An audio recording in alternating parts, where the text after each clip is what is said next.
Termokimia berasal dari bahasa Yunani yaitu termos dan kimia. Termos berarti panas atau kalor sehingga termokimia dapat diartikan sebagai ilmu kimia yang mempelajari banyaknya panas atau kalor yang dilepas atau diserap dalam suatu reaksi kimia.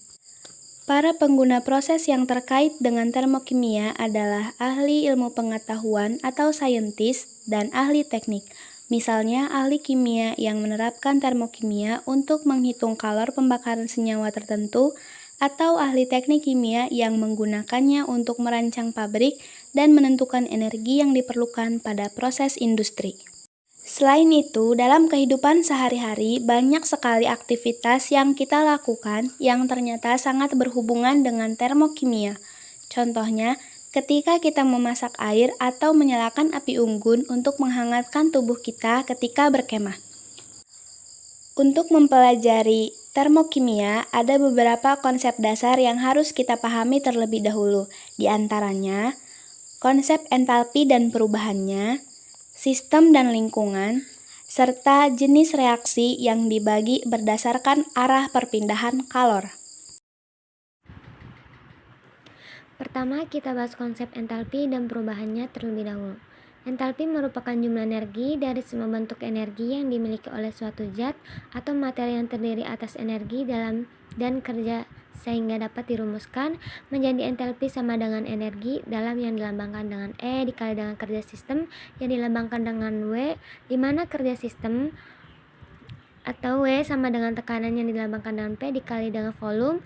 Dalam hal ini, kerja atau W dapat bernilai positif jika sistem menerima kerja, dan bernilai negatif jika sistem melakukan kerja. Adapun untuk energi akan bertambah ketika sistem menyerap atau menerima panas, dan akan berkurang ketika sistem melepas panas.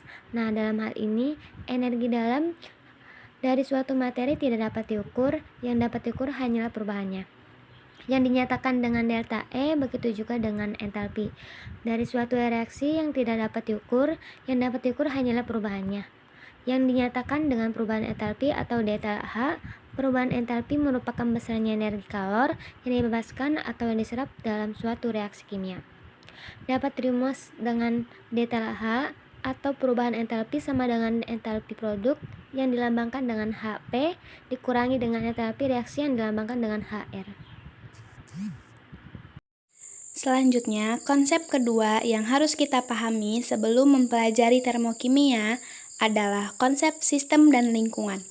Sistem adalah bagian dari keseluruhan yang kita amati atau pelajari, sedangkan lingkungan adalah segala sesuatu yang berada di luar sistem. Contohnya, apabila kita sedang mempelajari reaksi antara natrium hidroksida dan asam klorida dengan cara mencampurkan keduanya dalam suatu Erlenmeyer. Nah, yang merupakan sistem adalah campuran larutan di dalam Erlenmeyer. Adapun segala sesuatu di luar sistem termasuk Erlenmeyer yang digunakan dan udara yang ada di sekitarnya merupakan lingkungan. Berikutnya kita akan membahas tentang jenis reaksi yang akan dipelajari dalam termokimia.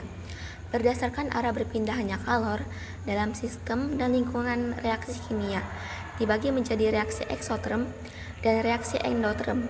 Kita bahas reaksi eksoterm terlebih dahulu.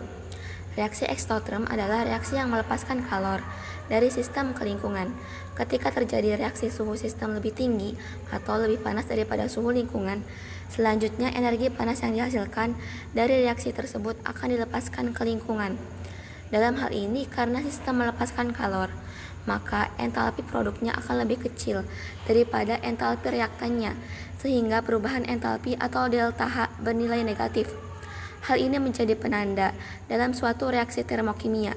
Jika terdapat suhu reaksi yang delta H-nya bernilai negatif, maka reaksi tersebut merupakan reaksi eksoterm. Dalam bentuk grafik dapat digambarkan seperti ini. Terlihat bahwa entalpi reaksi lebih besar daripada entalpi produknya, dan selisih dari entalpi reaktan dengan entalpi produk ini yang disebut dengan perubahan entalpi. Contoh reaksi eksoterm adalah pembakaran kayu. Ketika sedang berkemah, kita biasanya membuat api unggun untuk menghangatkan tubuh. Nah, dalam hal ini, reaksi pembakaran kayu merupakan reaksi eksoterm yang melepaskan kalor dari sistem ke lingkungan kalor. Yang dilepaskan inilah yang kemudian diserap oleh tubuh kita sehingga menjadi hangat. Berikutnya adalah reaksi endoterm. Reaksi endoterm adalah reaksi yang menyerap kalor dari lingkungan ke sistem. Dalam reaksi ini, suhu sistem lebih rendah daripada suhu lingkungan, dan kalor akan berpindah dari lingkungan ke sistem selanjutnya. Karena sistem menyerap kalor, maka tentunya entalpi produk akan lebih besar daripada entalpi reaksi reaktan, sehingga perubahan entalpi atau delta H yang bernilai positif.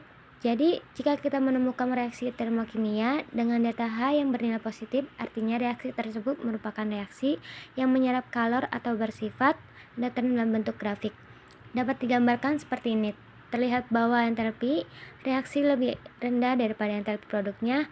Contoh, reaksi endoterm adalah peristiwa melelehkannya es batu. Dalam hal ini, suhu lingkungan lebih tinggi daripada suhu es, sehingga kalor akan berpindah dari lingkungan ke sistem dan es akan mencair.